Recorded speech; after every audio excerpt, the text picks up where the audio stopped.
এই রাস্তায় যখন আসি আমি, আমাকে খুবই ভালো লাগে। কারণ জানেন, এই রাস্তায় দুই সাইডে আপনারা দেখতে পাচ্ছেন যে দুই সাইডে দেখেন তালের গাছ। এখানে এত এত পরিমাণে তালের গাছ তো গণে শেষ করতে পারবেন না। এই যে দেখুন, এটা এখানে এই জায়গাটা হচ্ছে গিয়া আমাদের পার্বতীপুর থেকে হলদিবাড়ি, পেট্রোল পাম্প থেকে হলদিবাড়ি হসপিটাল পর্যন্ত এটা গোটাতে দেখুন তালের গাছ, লাইন বাই লাইন তালের গাছ।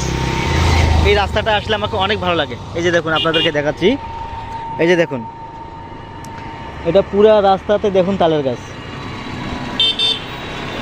সেই পেট্রোল পাম্প পর্যন্ত। ওই দিকে একটা পেট্রোল পাম্প আছে, সেই পেট্রোল পাম্প পর্যন্ত তালের গাছ। আর এই দিকে এই যে হসপিটালের মোড় পর্যন্ত, হসপিটালের যে গেট আছে সেই গেট পর্যন্ত অনেক তালের গাছ। জায়গাটা অনেক ভালো লাগে, এই জন্য ভিডিওটা করলাম।